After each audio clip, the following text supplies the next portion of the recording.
সূর্য উঠে গেছে, ওই দেখো সূর্যি মামা। তারপরেও রাস্তায় এত কুয়াশা, তার মানে রাত্রিবেলা কি পরিমাণে কুয়াশা ছিল একবার শুধু ভাবো।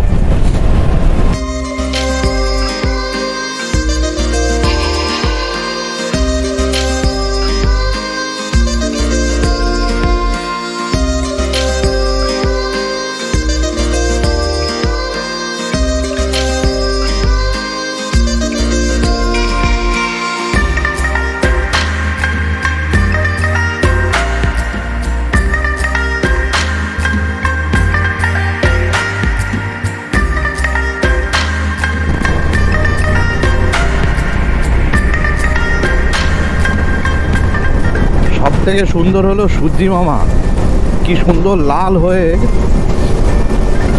লাল হয়ে আছে, মানে অস্ত যাবে। দারুণ দারুণ।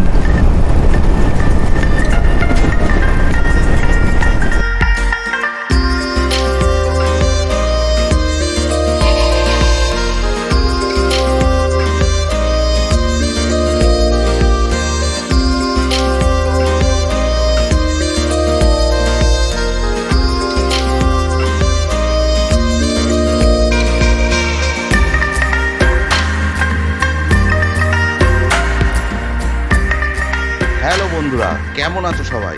আশা করি ভালোই আছো। টাইটেল থাম্বনেল দেখে বুঝেই গেছো কোথায় যাচ্ছি নর্থ সিকিম।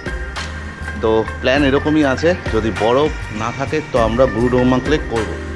আর আজকে আমরা 3টে বাইক যাচ্ছি, তার মধ্যে এই যে একটা এখানে মিটিওর রয়েছে, এই মিটিওর, আর আমার ডমিনার।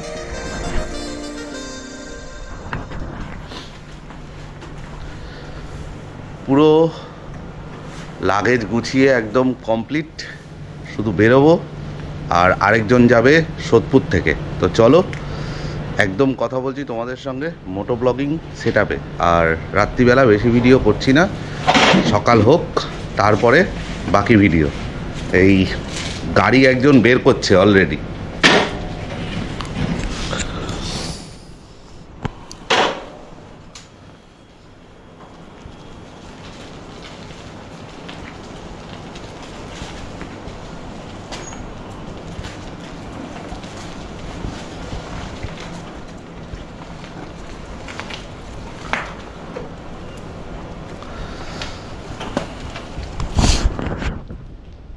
এটা হচ্ছে সেই দীপক দা, আগে অনেক ভিডিওতে আছে। আর এটা এত বড় লং রাইড ফার্স্ট আমাদের সাথে, তো দেখা যাক কীরকম এক্সপিরিয়েন্স হয়, সেটাও শেয়ার করবো। আর নর্থ সিকিমের রাস্তা কীরকম সেটাও তোমাদেরকে জানাবো। জুড়ে থাকো ভিডিওর সঙ্গে, কথা বলছি একদম মোটো ব্লগিং সেটআপে। গুড মর্নিং বন্ধুরা, সকালবেলা বাড়ি থেকে বেরিয়েছিলাম 4টের সময়, আর এখন সকাল বাজে 5:30। দেখছো আলো হয়ে গেছে, যদিও সূর্যি মামা দেখা যায়নি, কিন্তু আলো ফুটে গেছে। তার পিছনে কারণ হলো আমাদেরই গ্রুপের আরেকজন ছেলে যে ফোন ধরছিল না, তার বাড়ি সোদপুরে, তো তার জন্য সোদপুর অবধি আসা। এবার সোদপুর থেকে আমরা কল্যাণী এক্সপ্রেসওয়ে ধরে আমরা যাব বড়জাগুলি। NH-34 হয়ে আমরা কৃষ্ণনগর হয়ে বেরিয়ে যাব বহরমপুরের দিকে। আর বহরমপুর বাইপাস পুরো চালু হয়ে গেছে। তো আমাদের এখনও পর্যন্ত ইচ্ছে রয়েছে যেটা, যে ফার্স্ট স্টপেজ আমরা দেব বহরমপুর বাইপাস ক্রস করে কোনো একটা হোটেল হোক, রেস্টুরেন্ট হোক, ধাবা হোক, যে কোনো একটা জায়গায় ব্রেকফাস্টের জন্য। তো জুড়ে থাকো। আর আজকের ডেস্টিনেশন কিন্তু শিলিগুড়ি পর্যন্ত, কালকের ডেস্টিনেশন হবে আমাদের সব কিছু ঠিকঠাক থাকলে মাঙ্গান অবধি। তারপরের দিনের ডেস্টিনেশন হবে আমাদের লাচেন অবধি। দেন নেক্সট ডে সেই ডেস্টিনেশন যেখানে আমরা পাবো গুরুডংমা লেককে। যদি বরফ না পড়ে এবং পারমিশন সম্পূর্ণরূপে দেওয়া হয়, তাহলে আমরা গুরুডংমা লেক যাচ্ছি এবং পুরো আপডেট তোমাদের দেওয়া হবে। তো জুড়ে থাকো ভিডিওর সঙ্গে। আর আমরা উঠে পড়েছি এখন কল্যাণী এক্সপ্রেসওয়েতে।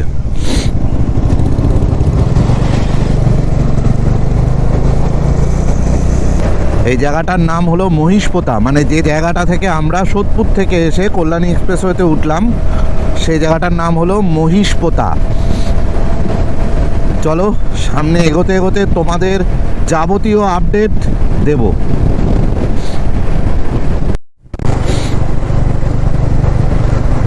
কল্যাণী এক্সপ্রেসওয়ের উপর একটা নতুন টোল গেট তৈরি হয়েছে, আর রাস্তাটা যা দারুণ বানিয়েছে, তাতে টোলনিক।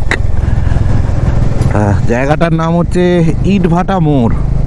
যদিও টোল গেটটা এখনও চালু হয়নি, মানে টোল নেওয়া চালু হয়নি, তো সম্ভবত চালু হয়ে যাবে। আর ওদিকে সূর্যি মামা গাছের আড়াল দিয়ে আর কুয়াশার মধ্যে দিয়ে খুব সুন্দরভাবে উকি দিতে আসছে এবং আমাদের একটু শরীরে তাপ দিতে আসছে ঠান্ডার মধ্যে।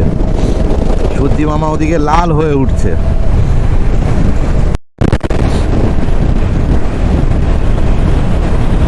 দিনের বেলা মানে সূর্য উঠে গেছে, ওই দেখো সূর্যি মামা। তারপরেও রাস্তায় এত কুয়াশা, তার মানে রাত্রিবেলা কি পরিমাণে কুয়াশা ছিল একবার শুধু ভাবো। আর আছি এখন NH 34-এ, মানে আমরা বড়জাগুলি থেকে ন্যাশনাল হাইওয়ে ন্যাশনাল হাইওয়ে 34 ধরে নিয়েছি। কৃষ্ণনগর, আচ্ছা একটা মাইল ফলক আসছেই, আন্দাজে না বলে বরং মাইল ফলকটা দেখেই বলি। আচ্ছা, কৃষ্ণনগর সোজা, আর বাদিকে হচ্ছে শিমুরালি নিমতলা। শিলিগুড়ি সোজা, শিমুরালি বাদিকে, তার মানে শিমুরালিতে রয়েছি। আর ঠিক এরকম কুয়াশা হয়ে রয়েছে।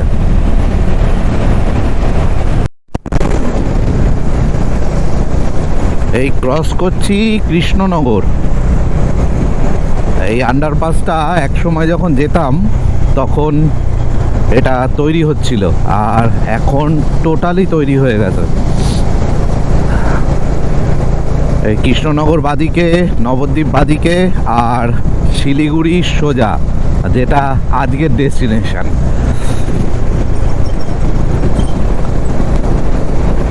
রাস্তা কিন্তু একদম চাকাচাক, মানে গাড়ি স্পিড কোনো এক মুহূর্তের জন্যও 80-র নিচে নামাতে হবে না। 90-100ও চালানো যেতে পারে, যদিও আমরা চালাচ্ছি না, তবুও চাইলে চালানো যেতে পারে। ডালখোলা 336, মালদা 210, আর বহরমপুর 84, NH 12। পোস্টারগুলো এবং বোর্ডগুলো সব চেঞ্জ হয়েছে, NH 12 লেখা দিচ্ছে এখন।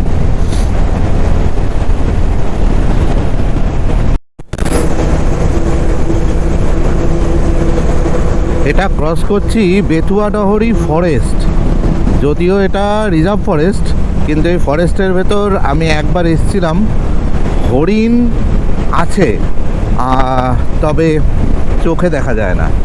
তবে কিছু ঘড়িয়াল রয়েছে যেগুলো শুয়ে থাকে, নড়েও না চড়েও না, কোনো এক সময় হয়তো নড়ে। তো এই হচ্ছে ফরেস্ট। চাইলে এখানটা ভিজিট করতে পারো, খুব সস্তায়, শীতের দিনে বেশ ভালোই লাগবে। তবে হরিণ দেখার আশা করে না আসাই ভালো এই ফরেস্টের মধ্যে। ক্রস করছি আজকের দিনের প্রথম টোলগেট। প্রথম বলাটা ভুল, তার কারণ হচ্ছে আমি আগে আরও দুখানা টোলগেট ক্রস করেছি, কিন্তু সেগুলো রানিং নয়, সবকটাই বন্ধ। এই টোলগেটটা রানিং টোলগেট।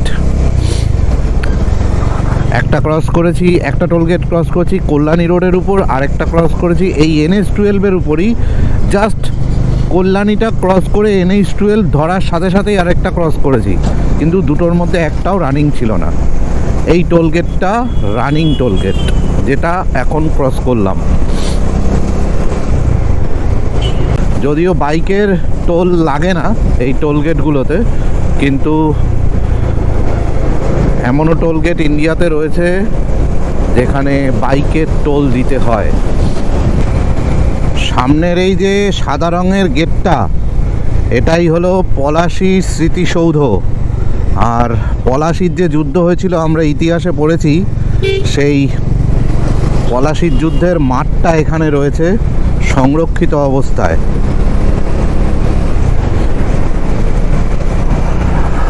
সামনেই আসছে বহরমপুর বাইপাস।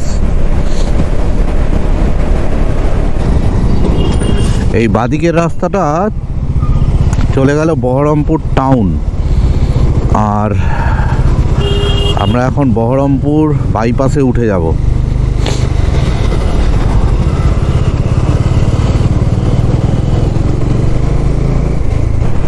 এই শুরু হয়ে গেল বহরমপুর বাইপাস। কি বানিয়েছে বাইপাসটা! ঠিক ডান দিকেই ব্রিজের উপর থেকে দেখা যাচ্ছে সর্ষের চাষ হয়েছে। ক্রস করছি আজকের দিনের second toll gate, Baharampur Farakka রাষ্ট্রীয় রাজপথ, national highway 12, 2 wheeler and 3 wheeler lane. আর বাইকের টোল লাগে না। এবারে একটু ব্রেকফাস্ট করতে হবে। সামনেই আছে পাপ্পুদা ধাবা, কারণ আমি এই রুটে যতবারই যাই এখানেই খাওয়া দাওয়া করি, কারণ খাবারের কোয়ালিটিটা ভালো, তাই।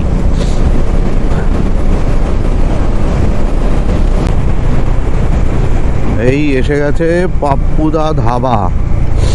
এখানে আমাদের আরেকজন এসে পৌঁছে গেছে অলরেডি, আমরা আসতে লেট করে ফেলেছি।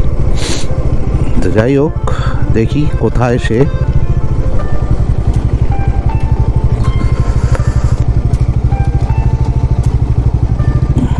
পাওয়া গেছে।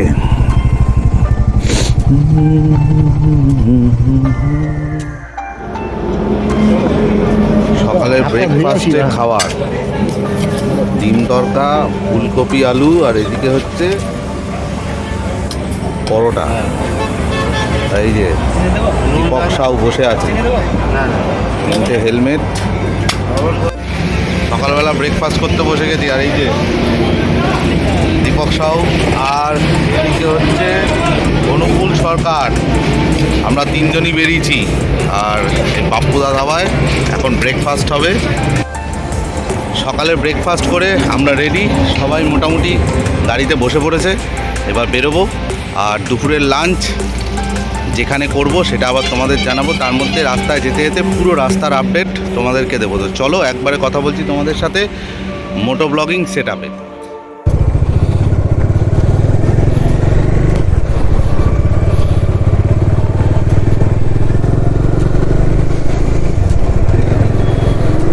ব্রেকফাস্ট সেরে আবার বেরিয়ে পড়েছি।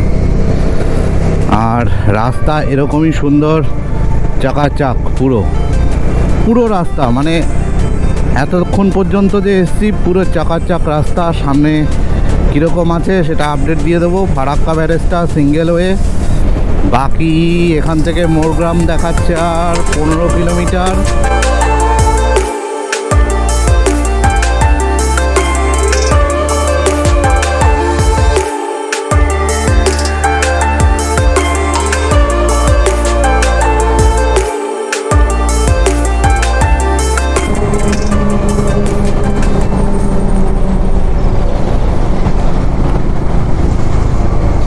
ক্রস করছি আজকের দিনে 3 নম্বর টোল গেট, বহরমপুর ফারাক্কা রাষ্ট্রীয় রাজপথ 12 এর অংশ।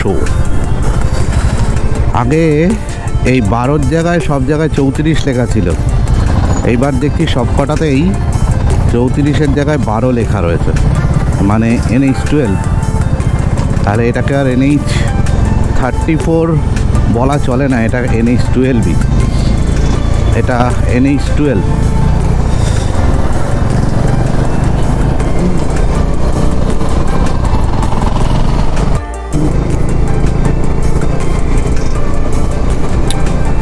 বাদিকে চলে এসছে রেল লাইন, তাতে লক গেট, তার মানে ফারাক্কা পৌঁছে গেছি। আর ডান দিকের ব্রিজটা অনেক কাজ হয়ে গেছে। ডান দিকের ব্রিজটার কাজ অলমোস্ট কমপ্লিট, একটুখানি জোড়া বাকি। তারপর আর আমাদেরকে এই পুরনো ফারাক্কার ব্যারেজ দিয়ে যেতে হবে না, এই ব্রিজটা দিয়ে, তখন ওই নতুন ব্রিজটা দিয়েই আমরা চলে যাব। ফারাক্কা ব্যারেজের আমি যে দিকটা দিয়ে এলাম সেদিকটা হলো মুর্শিদাবাদ ডিস্ট্রিক্ট, আর যেদিকটায় যাচ্ছি ওদিকটা হলো মালদা ডিস্ট্রিক্ট। ট্রেনও আসছে।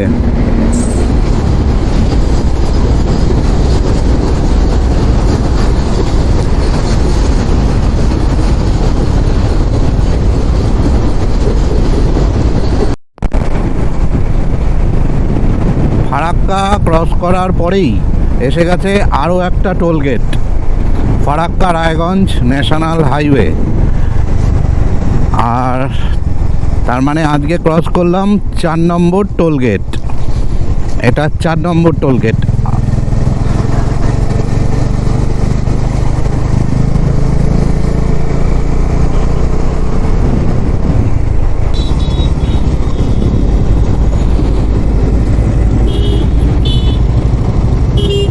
এই বাদিকের রাস্তাটা চলে যাচ্ছে মালদা টাউন, আর এই সোজা রাস্তাটা যেটা দিয়ে আমরা যাচ্ছি এটা যাচ্ছে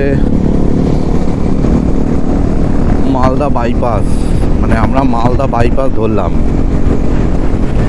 আর আগে যখন মালদা বাইপাস ছিল না তখন পুরোটাই ওই ভেতর দিয়ে যেতে হতো, আর হেভি জ্যাম হতো, হেভি জ্যাম। যাই হোক, এখন তো রাস্তাঘাট অনেক ভালো হয়ে গেছে, তাই আর জ্যামটা হয় না।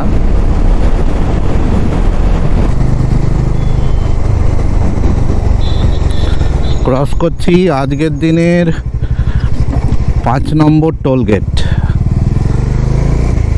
আর এরকম 2 হুইলার আর 3 হুইলারের লাইনটা আলাদাই করা থাকে, আর কোনো পয়সাও দিতে হয় না, এটাই সব থেকে ভালো।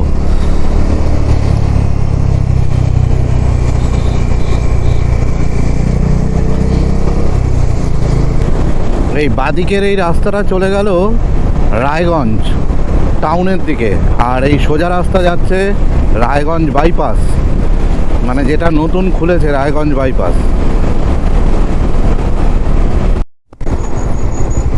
রায়গঞ্জ বাইপাস ক্রস করে আসার পরে আজকের দিনের 6 নম্বর টোল গেট এটা,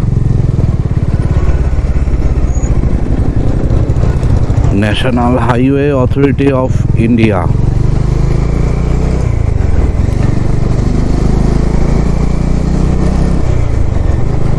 সুন্দর বানিয়েছে রাস্তাগুলো, অনেক কম সময়ে কলকাতা থেকে শিলিগুড়ির উদ্দেশ্যে আসা যাচ্ছে।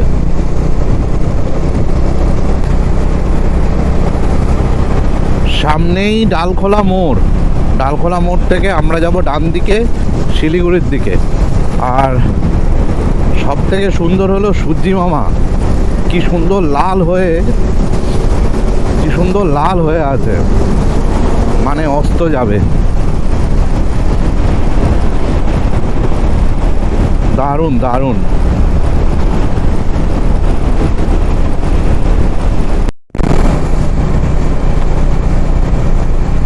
কিষানগঞ্জ 28 কিলোমিটার, ডান দিকে শিলিগুড়ি 127, পূর্ণিয়া বাদিকে 42 কিলোমিটার।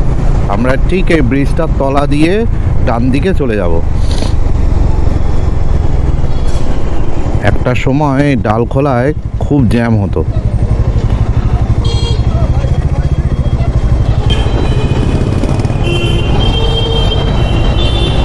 গাড়িগুলো সব এখানে উলট পালট চলে, মানে কোনো ঠিক নেই। লোকেরা মনে হয় ব্যালকনিতে চলে।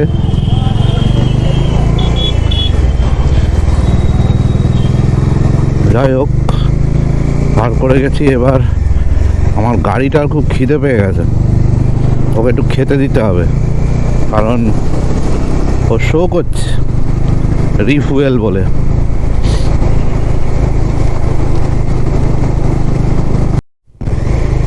ক্রস করছি সূর্যাপুর টোল প্লাজা, মানে আজকের দিনের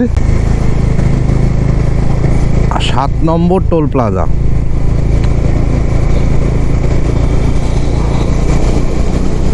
এখনও একটা না দুটো টোল গেট আছে, তারপরে শিলিগুড়ি। সঠিক খেয়াল নেই, তবে আরও একটা পরে। আর এদিকে সন্ধ্যা হয়ে গেছে আর প্রচুর পরিমাণে পোকা উঠছে। বা কোথাও একটু বসতে হবে, তারপর একদম অন্ধকার হলে তারপরে বেরোতে হবে, না হলে হবে না। এই বাঁদিকের এই সোজা রাস্তাটা চলে যায় ইসলামপুর, আর আমরা ইসলামপুর বাইপাস ধরে নেব।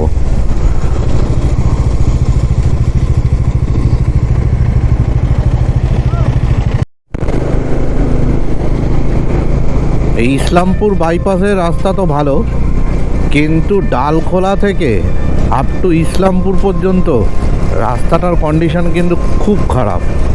মানে কিছু কিছু জায়গা এত স্পট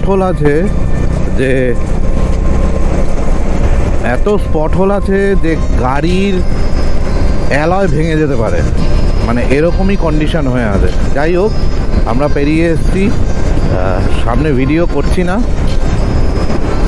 আবার যেখানে আলো পাবো সেখানে ভিডিও করব। আমরা শিলিগুড়ি এসে গেছি রাত্রি 9টায় আসলাম না? ও হ্যাঁ, আমরা শিলিগুড়ি এসেছি প্রায় 8টায়। তারপর আরেকজনের আবার একটা রাইডিং জ্যাকেট কেনা হলো, তার জন্য একটু রুমে আসতে লেট হলো। আর একজন অলরেডি ফ্রেশ হয়ে এখানে শুয়ে আছে, আর একজন ফ্রেশ হতে গেছে। আর আমাদের খাবারও চলে এসছে। ঠিক না, রুমটা বরং একবার দেখিয়ে নিই। এখানে একটা বেড রয়েছে, এখানে একটা আলমারি, আর এখানে একটা সোফা মতো রয়েছে, সেখানে আমাদের সব জিনিসপত্র রাখা। আর রাতে রয়েছে মিক্সড ফ্রাইড রাইস, চিকেন আর রুটি। এদিকে একটা টিভি রয়েছে। আর যারা আমার চ্যানেল এখনও সাবস্ক্রাইব করোনি তাদেরকে বলবো অবশ্যই সাবস্ক্রাইব করো, পাশে থাকা বেল বাটনটি টিপে দিও। দেখা হচ্ছে আবার নেক্সট এপিসোডে। Ride safe, Jack.